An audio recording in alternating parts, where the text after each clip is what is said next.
Day 59. This is the second part of the Rock Lab. Yesterday we did the first part, which was just merely identifying what category of rocks a certain sample was. Was it a sample of igneous rock, sedimentary, or metamorphic? Just three categories. We were not naming the specific type of igneous rock or the specific type of sedimentary rock. We were just trying to figure out what category it was in. Well, today we are going to try to figure out the actual name of rocks using identification tables. One of the tables that you have looks like this. I believe it's on the fourth page of your packet. And this chart is just for sedimentary rocks, and you have another one for metamorphic rocks there. And down here we have igneous rocks. But let's just look at the sedimentary rocks, and I'll show you how to use this chart. We have here a rock sample, and by looking at it with our magnifying glass, we come up with the idea that this is a sedimentary rock with lots of sediments compacted and cemented together. The first column here is our first test, and it says in the column either it does not react with acid or it does react with acid. So I have here a beaker of vinegar, which is a type of weak acid, and I put the sample in there. And now as I drop it in, I might drag along some air bubbles with the roughness of the surface. So I'm going to tap the beaker here a little bit to knock off any of those bubbles that I dragged in. And then we wait for a little bit. No bubbles are appearing at this moment, but we're still going to wait a few more moments.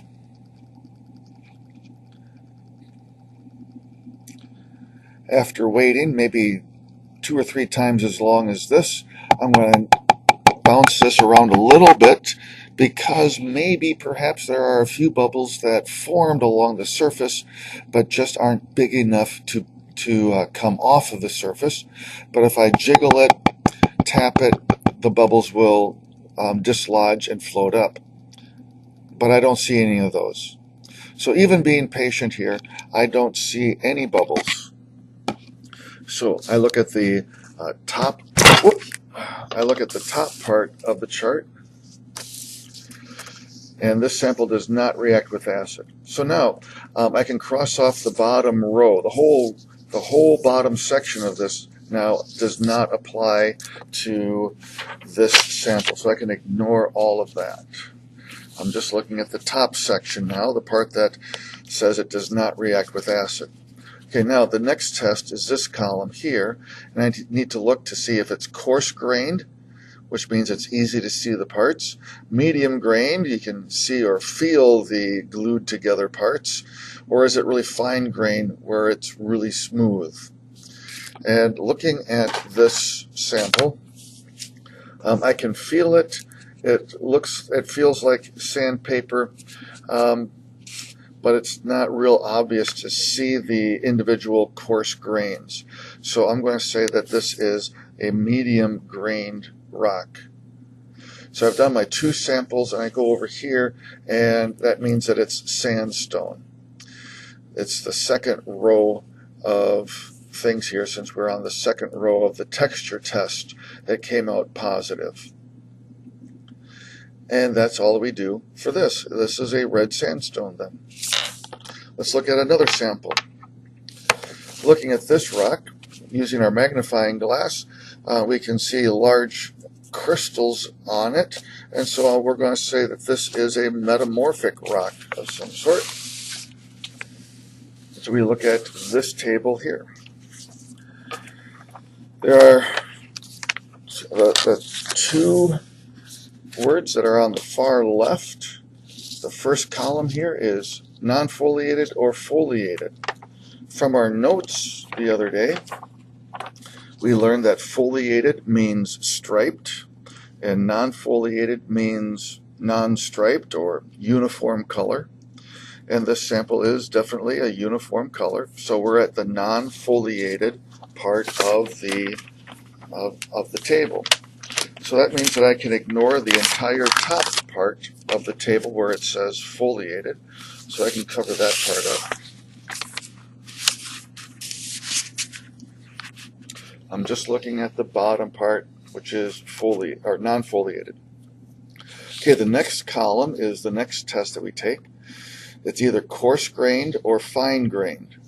And as I mentioned before, with the magnifying glass, I could see little areas on this that would indicate that it's coarse-grained.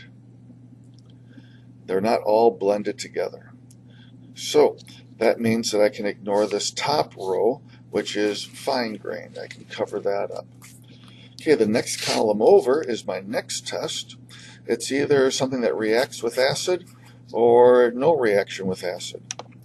So I get my beaker once again. I still have my sandstone in there, but I dump this in, knock off any bubbles that might have been dragged in, and then we sit and we wait.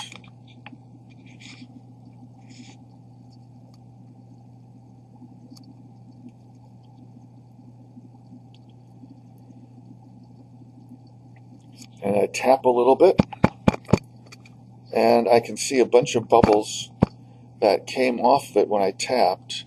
And even when I don't tap, if I look carefully, there's a very, very fine bubbling going on.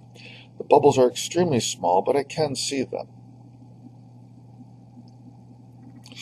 And so our answer here is yes, it does have a reaction with acid. So we go to the next column, and that tells us that our sample is marble. The very last column tells us the origin. At the top it says origin here. So that means that this marble came from limestone or dolomite that was under a lot of heat and pressure, and therefore it changed, metamorphosed into marble.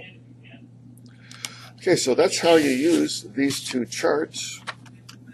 When you get done with the samples that you are provided, you can go on to the other review sheets. We have a crossword puzzle and we have a word scramble. Please show your materials to your teacher when you are all done. Oh, at the top of your page here, at the top of this, would you please write down day 59 Rock Lab Part 2. That will help keep things straight when we're talking about your grades in the grade book. Thank you. Get to work.